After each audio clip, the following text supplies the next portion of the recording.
नमस्कार दोस्तों, मैं हूं प्रशांत। स्वागत है आपका प्रतियोगिता दर्पण में। आज हम बात करने जा रहे हैं नेशनल मैरीटाइम हेरिटेज कॉम्प्लेक्स के बारे में। आइए डिटेल से देखते हैं क्या है ये। सबसे पहले हम न्यूज देख लेते हैं। हाल ही में इंडियन नेवी की ये न्यूज आती है that Indian navy will be positioning the first artefact in national maritime heritage complex, और ये आर्टिफैक्ट होगा सी हैरियर 609। बेसिकली ये एक फाइटर जेट है इंडियन नेवी का, और ये fighter jet this was de inducted from Indian navy in 2016। हालांकि इस फाइटर जेट का बहुत इंपॉर्टेंट रोल रहा, स्पेसिफिकली अगर हम बात करें तो ऑपरेशन विजय एज वेल एज ऑपरेशन पराक्रम इन 2002 एज वेल एज ऑपरेशन विजय। इन दो ऑपरेशंस में काफी अच्छा रोल प्ले किया था इस पर्टिकुलर फाइटर जेट ने।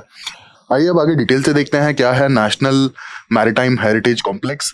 Basically union minister of ports ने हाल फिलहाल में नेशनल मैरीटाइम हेरिटेज कॉम्प्लेक्स की डेवलपमेंट को रिव्यू किया, और ये कॉम्प्लेक्स लोथल यानी कि गुजरात में डेवलप किया जा रहा है। आइए डिटेल से देखते हैं क्या है ये कॉम्प्लेक्स। अब basically Lothal Indus valley civilisation का एक साइट है, काफी इंपॉर्टेंट साइट है। दूसरी चीज, अब नेशनल मैरीटाइम हेरिटेज कॉम्प्लेक्स का बेसिक ऑब्जेक्टिव क्या है? To showcase the maritime heritage of India from ancient to modern times. आइए अब इसे डिटेल से देख लेते हैं। इसका सिग्निफिकेंस की अगर हम बात करें तो it will be world's largest maritime museum complex. Secondly, India की जो रिच मैरीटाइम हिस्ट्री है उसके बारे में काफी कुछ जानने को मिलेगा विजिटर्स को। तीसरी बात यहाँ पे ये है, सागरमाला प्रोजेक्ट के अंडर डेवलप किया जा रहा है ये पर्टिकुलर हेरिटेज कॉम्प्लेक्स।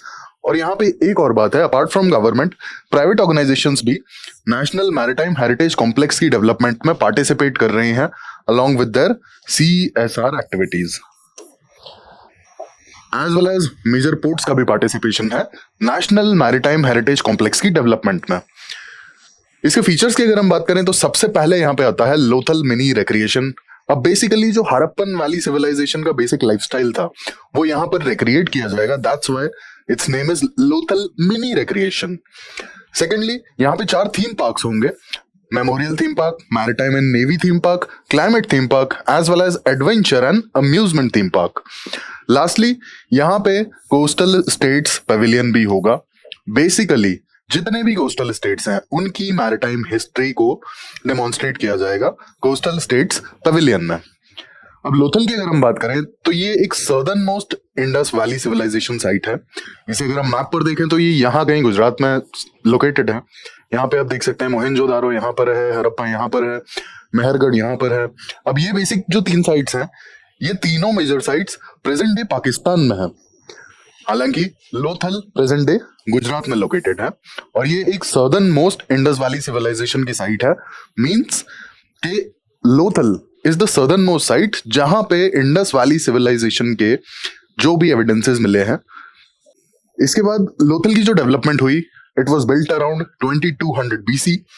साथ के साथ it was flourished as a trade centre at the same time. और यहां पर जो इंपॉर्टेंट ट्रेड्स होते थे उनमें आता है beads, James and ornaments trade.